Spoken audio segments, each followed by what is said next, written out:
के बबरकत नाम में आप सबकी सलामती हो। आज सुबह का सलाम पास्टर सलीम भट्टी की तरफ से आप सब तक पहुँचे और हम यहाँ पर मौजूद हैं नेशनल न्यूज़ पर और खुदा की आवाज़ इस मीडिया के थ्रू आप लोगों तक मैं पहुँचाना चाहता हूँ। आज हम खुदा के पाक कलाम में से एक बहुत ही खूबसूरत आयत पर गौर करेंगे जो मैं समझता हूँ कि हम सबको इस आयत के मुताबिक अपनी ज़िंदगी को बसर करना चाहिए, क्योंकि हम जितने भी लोग हैं हम चर्च तो जाते हैं, हफ्ता में एक दफ़ा दो दफ़ा या जितनी दफ़ा भी हम चर्च जाते हैं।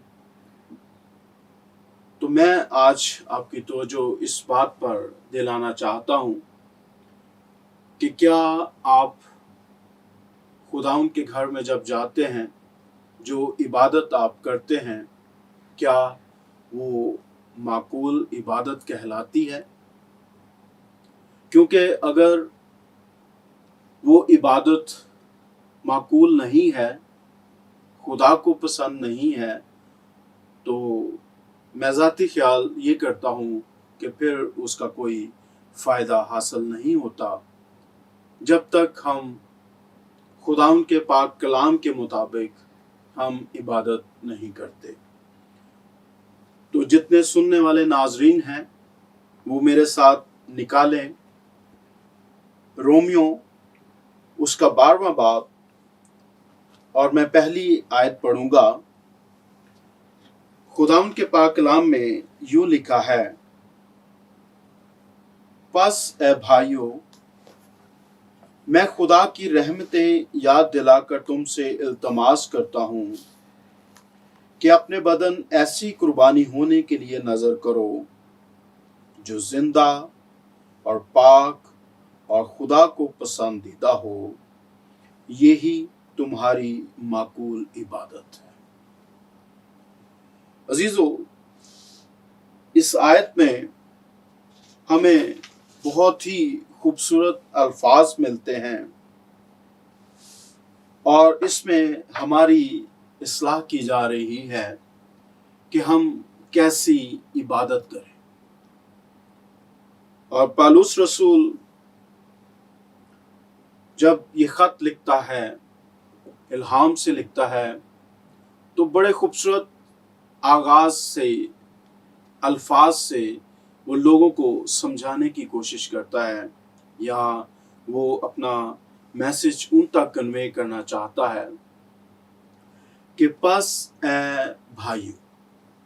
तो वो उन भाइयों को, वो उन ईमानदारों को वो बताना चाहता है और एक दर्दमंदी नजर आती है। मैं जब इस आयत पर गौर कर रहा था तो इल्तमास करना इसी ज़िम्रे में आता है कि वो कहता है कि मैं इल्तमास करता हूँ और साथ साथ वो खुदा की रहमतें भी याद दिलाता है। और जब वो खुदा की रहमतें याद दिलाता है तो वो ये समझाने की कोशिश करता है कि मैं खुदा की रहमतें याद दिलाकर तुमसे इल्तमास करता हूँ।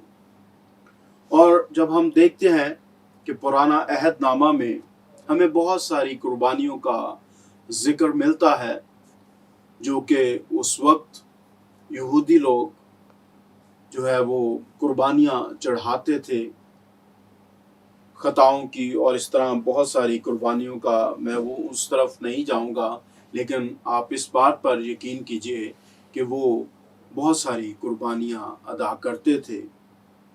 और जब वो कुर्बानियाँ अदा करते थे, लेकिन जब हम नया अहदनामा में देखते हैं तो मसीह यीशु ने जो कुर्बानी अपनी दी, अपनी जान दी, तो उसने हमें उन तमाम कुर्बानियों से आज़ाद कर दिया। क्योंकि जब हम इब्रानियों के ख़त में पढ़ते हैं तो हमें साफ तौर पर इस बारे में मिलता है कि वो किसी जानवर का नहीं, किसी बैल का नहीं, बल्कि अपना खून वो लेकर वो गया। हमें मिलता है, आप इब्रानियों 9वां बाब और 11वीं और 12वीं आयत पढ़ें तो हमें यहाँ पर मिलता है कि लेकिन जब मसीह आइंदा की अच्छी चीज़ों का सरदार काहिन होकर आया तो उस बुजुर्गतर और कामिलतर खेमा की राह से जो हाथों का बना हुआ यानी इस दुनिया का नहीं और बकरों और बछड़ों का खून लेकर नहीं बल्कि अपना ही खून लेकर पाक मकान में एक ही बार दाखिल हो गया और अब्दी खलासी कराई। यानी कि यीशु मसीह ने जब अपना खून बहाया, उसने अपनी कुर्बानी दी तो उसने हमें अब्दी खलासी कराई। अब किसी और कुर्बानी की हमें ज़रूरत नहीं है कि हम कोई और कुर्बानी अदा करें। तो जब बात हो रही है कि खुदा की रहमतें, तो हमें ये भी मिलता है कि खुदा बनी इसराइल के साथ किस तरह मोहब्बत करता था।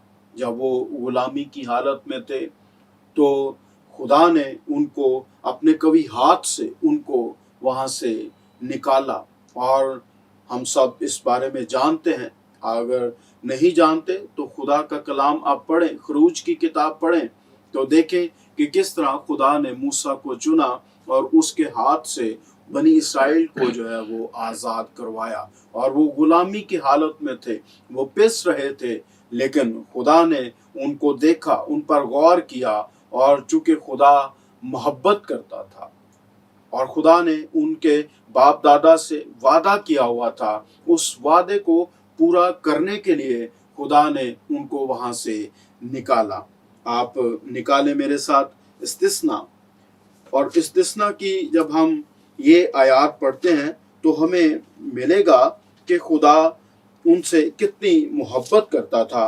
इस्तिस्ना उसका 6ठा बाब और 6ठे बाब की 7वीं से 9वीं आयत तक जब हम पढ़ते हैं तो हमें यहाँ पर मिलता है कि खुदा ने उनको किस तरह चुना और खुदा उनसे किस तरह मोहब्बत करता था। यहाँ पे लिखा हुआ है, क्योंकि तू खुदावन अपने खुदा के लिए एक मुकद्दस कौम है। खुदावन तेरे खुदा ने तुझको रोए ज़मीन की और सब कौमों में से चुन लिया ताकि उसकी खास उम्मत ठहरे। खुदावन ने जो तुमसे मोहब्बत की और तुमको चुन लिया तो इसका सबब ये ना था कि तुम शुमार में और कौमों में ज्यादा थे, क्योंकि तुम सब कौमों में शुमार में कम थे, बल्कि चूंकि खुदावन को तुमसे मोहब्बत है और वो उस कसम को जो उसने तुम्हारे बाप दादा से खाई पूरा करना चाहता था, इसलिए खुदावन तुमको अपने जोरावर हाथ से निकाल लाया और गुलामी के घर यानी मिस्र के बादशाह फिरौन के हाथ से तुमको मखलसी बख्शी। तो यहाँ पर हमें साफ तौर पर मिलता है कि खुदा ने जो वादे किए हुए थे उन वादों को पूरा किया, अपनी मोहब्बत को पूरा किया और उस मोहब्बत के सबब से वो उनको लेकर आए। अजीजों, ये तो रहमत जो है वो उन लोगों के लिए थी, ये मोहब्बत तो ये बनी इसराइल के लिए थी जो हवाला मैंने पढ़ा है।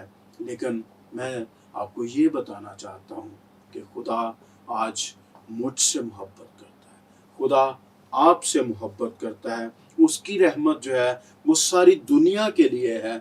ये एक हवाला जो बहुत ही मशहूर है, आप यूहन्ना उसका 3रा बाब और 16वीं आयत जब आप पढ़ते हैं, बच्चों को ये याद है कि खुदा ने दुनिया से ऐसी मोहब्बत रखी, एक इंसान से नहीं, 2 इंसानों से नहीं, खानदान से नहीं, एक घराने से नहीं, बल्कि हमें मिलता है कि दुनिया से मोहब्बत। यानी कि खुदा का मंसूबा सिर्फ एक के लिए नहीं बल्कि ये सब कौमों के लिए, सब इंसानों के लिए, पूरी दुनिया के लिए है कि उसने मोहब्बत का इजहार अपने बेटे को भेजकर किया ताकि वो अपनी मोहब्बत को जाहिर कर सके।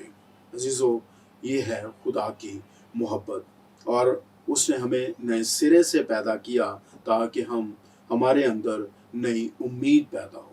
और हम देखें कि खुदा का पाक कलाम हमें पहले पत्रस उसके दूसरे बाब और 9वीं और 10वीं आयत से हमें मिलता है कि हम खास लोग हैं, हम उसकी उम्मत बन गए, और ये भी खुदा का हम पर रहम हुआ। और हम जो दूर के लोग हैं, हमें इमाल की किताब उसके 39वें आयत में मिलता है कि हम जो दूर के लोग हैं उनसे भी खुदा ने वादा किया कि हम जो लोग हैं वो उसके पसंदीदा हैं। मोहब्बत खुदा हमसे करता है। अजीजों, आज खुदा हमसे कैसी कुर्बानी चाहता है? वो कुर्बानी आज जानवरों की नहीं मांगता, बल्कि वो हमसे हमारे बदन की कुर्बानी, जैसा कि आज के पाक कलाम के मुताबिक है कि जिंदा, पाक और खुदा को पसंदीदा हो। इब्रानियों उसके 13वें बाब और 15वीं आयत के मुताबिक अगर आप पढ़ें तो वहां पर लिखा है, होंठों का फल जो उसके नाम का इकरार करते हैं। जब हम अपने होंठों से, अपने मुंह से गाते हैं और उसकी तमजीद करते हैं, सताइश करते हैं, तो हम अपने बदन को जो है वो उसके हुजूर पेश करते हैं। अगर अजीजों हमारा बदन जो है वो पाक नहीं है, तो इसका मतलब है कि खुदा के हुजूर जब हम अपने आप को लेकर आते हैं तो वो इबादत माकूल नहीं ठहरती है। इसलिए ज़रूर है कि हम अपने आप को पाक भी करें, क्योंकि जानवरों का जब चुनाव किया जाता था तो उनको देखा जाता था कि वो पाक हैं या नहीं, और उनमें से खास जो जानवर चुने जाते थे ताकि कुर्बान किए जाएं। इसी तरह हमें भी पाक होना पड़ेगा ताकि जब हम खुदा के हुजूर में जाएं तो हमारी इबादत जो है वो मकबूल ठहरे। इसी तरह इब्रानियों 13वें बाब और 16वीं आयत में भी मिलता है, भलाई और सखावत करना ये भी जो है ये भी कुर्बानी के ही ज़िम्रे में आता है। अजीजों, अगर हम ऐसी कुर्बानियां अदा करेंगे तो फिर ही माकूल इबादत ठहर सकेगी। आज खुदा का कलाम पढ़ने से आप पाक और साफ हो सकते हैं, क्योंकि बहुत सारे लोग कहते हैं कि हम तो इंसान हैं, हम कैसे पाक हो सकते हैं।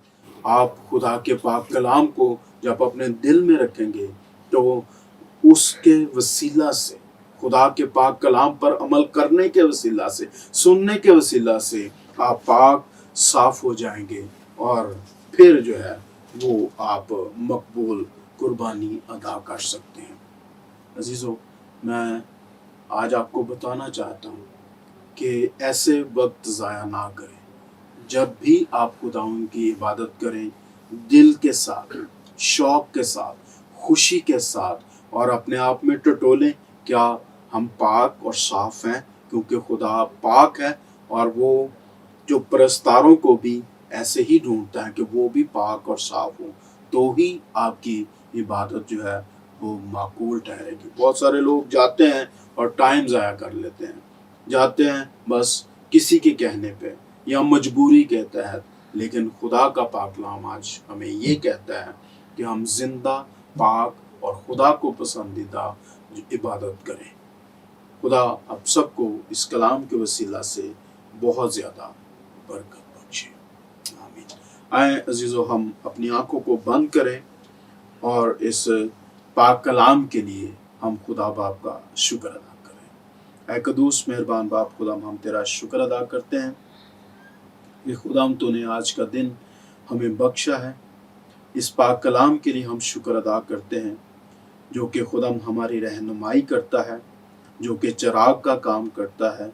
और इसमें आज हमने सीखा है कि हम अपने बदन कुर्बानी के लिए पेश करें, वो पाक और जिंदा और खुदा को पसंदीदा होने चाहिए। मेहरबान बाप खुदा, लोग आज के इस पाक कलाम के मुताबिक अपनी ज़िंदगी बसर करें। मांगते तेरे बेटे खुदा यीशु मसीह के वसीला से, आमीन।